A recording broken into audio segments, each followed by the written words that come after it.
वासना के आकर्षण के बारे में बात करने से पहले आइए हम जान लेते हैं कि आखिरकार वासना है क्या चीज़।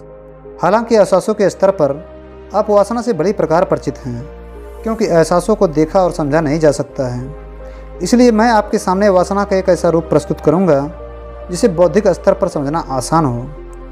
वासना की उत्पत्ति हमारे दैनिक जीवन की इच्छाओं से होती है। वासना अर्थात इच्छाओं में वास करना, अर्थात बार बार कुछ विशिष्ट इच्छाओं के बारे में चिंतन करना ही उनके प्रति वासना कहलाता है। अतः हम कह सकते हैं कि प्रत्येक वासना एक इच्छा होती है, लेकिन प्रत्येक इच्छा एक वासना हो यह जरूरी नहीं। जब आप किसी इच्छा को इस कदर पकड़ लेते हैं कि उसे लेकर आप अपना भला बुरा सोचना बंद कर देते हैं, अपने विवेक का उपयोग करना बंद कर देते हैं, तब उसे वासना कहा जाता है। अब वो खाने की, पीने की, सोने की, देखने की, सुनने की या और कुछ करने की हो। काम वासना भी वासना का ही एक प्रकार है जो युवाओं में खास तौर से देखी जाती है। वासना को यदि आसक्ति कहा जाए तो इसमें कोई संकोच नहीं होगी। वासना कैसी होती है इसे हमें एक उदाहरण से समझते हैं। बचपन में मुझे शक्तिमान देखने का बड़ा शौक़ था। दोपहर के 2 बजे जब स्टार उत्सव पर शक्तिमान शुरू होता था, उस समय मैं स्कूल में होता था। समय का बराबर ध्यान रखता था और निश्चित समय पर कक्षा से फरार होकर शक्तिमान देखता था।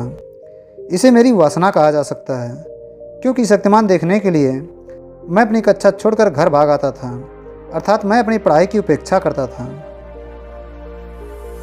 जब किसी इच्छा के वशीभूत होकर इंसान अपना भला बुरा सोचना बंद कर दे तो उसे वासना कहते हैं। वासना को एक प्रकार का नशा भी कह सकते हैं, क्योंकि नशेड़ी इंसान भी अपना भला बुरा सोचना बंद कर देता है। वासना तो आप समझ गए, लेकिन क्या वासना बन जाने के डर से इच्छाओं का दमन सही है या इच्छाओं के प्रति उपेक्षा वृत्ति सही है? इसे समझने के लिए महर्षि कौत्स और कर्ण की अपौराणिक कथा सुनिए। एक बार की बात है जब कौत्स ऋषि महर्षि कौंडव के आश्रम में तपस्या कर रहे थे। दोनों गुरु शिष्य अपने सभी कार्य एक साथ करते थे। एक दिन गुरु और शिष्य दोनों लकड़ियाँ लेने के लिए जंगल गए हुए थे। लकड़ियाँ जुटाते जुटाते उन्हें थोड़ी देर हो गई। अतः महर्षि कौंडव ने कौत्स को कुछ समय पूर्व आश्रम जाने को कहा। गुरु की आज्ञा सिर उधार करके कौत्स लकड़ियाँ उठाई और आश्रम की ओर चल दिए। कौत्स जब आश्रम आ रहे थे तब उन्होंने एक अति रूपवती सुंदर स्त्री को मार्ग में चोट से पीड़ित देखा। कौत्स एक क्षण के लिए रुके और कुछ सोचने लगे। आखिरकार वह अपनी राह को चलते बने।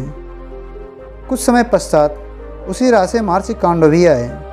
जब उन्होंने उस युवती को चोट से पीड़ित करते देखा तो अपने शिष्य की अधूरी साधना की सच्चाई जानकर उन्हें बड़ा दुख हुआ। उन्होंने लकड़ियों का गट्ठर वहीं छोड़ दिया और उस स्त्री को अपने कंधे का सहारा देकर आश्रम ले आए और औषधियों से उनका चिकित्सा उपचार किया। तत्पश्चात उन्होंने अपने शिष्य कौत्स को बुलाया और पूछा, वत्स, जब तुम्हें यह युवती मार्ग में कष्ट से पीड़ित अवस्था में दिखाई दी तो तुमने इसकी कोई सहायता क्यों नहीं की? इसे आश्रम लाकर तुम्हें इसका चिकित्सा उपचार करना चाहिए था। क्या मेरी शिक्षा में कोई भूल रह गई? गुरु को ऐसे वचनों को सुनकर कौत्स ने लज्जा से सिर झुका लिया और बोले, गुरुदेव, आप व्यथित मत होइए। आपकी शिक्षा में कोई भूल नहीं रही है। मुझे ही अपने संयमशीलता पर संदेह था कि कहीं उस अति सुंदर स्त्री के रूप के सौंदर्य को देखकर मैं अपनी साधना से विचलित ना हो जाऊं। इसलिए मैं उसे वहां उपेक्षित छोड़कर चला आया। महर्षि कौंडव अपने शिष्य के ऐसे निर्दोष वचनों को सुनकर गंभीर होकर बोले, वत्स, क्या सौंदर्य की उपेक्षा करने से सौंदर्य से विरक्ति हो जाएगी?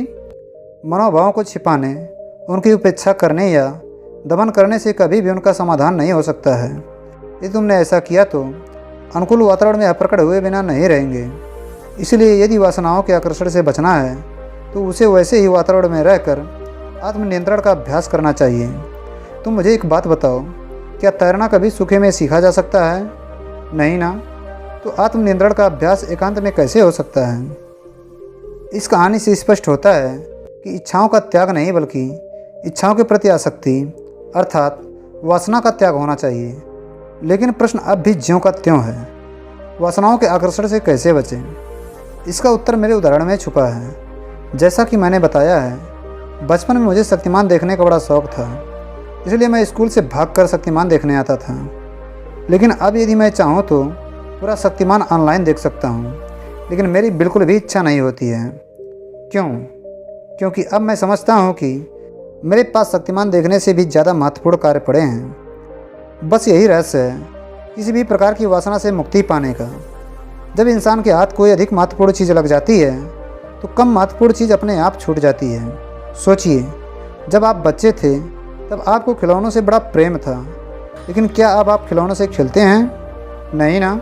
इसी तरह जिन चीज़ों पर आज आप जान छिड़कते हैं, कल उन्हें देखना भी पसंद नहीं करेंगे। यही जीवन की सच्चाई है। इसलिए आपको इस बात को समझना होगा कि आपके जीवन में आपके लक्ष्य से बढ़कर कोई दूसरा वस्तु नहीं है। इस सत्य और तथ्य को जितना जल्दी समझ सकें उतना ही अच्छा है। इससे आपका पूरा ध्यान आपके लक्ष्य पर रहेगा और आपके मन में अश्लील विचार नहीं आएंगे।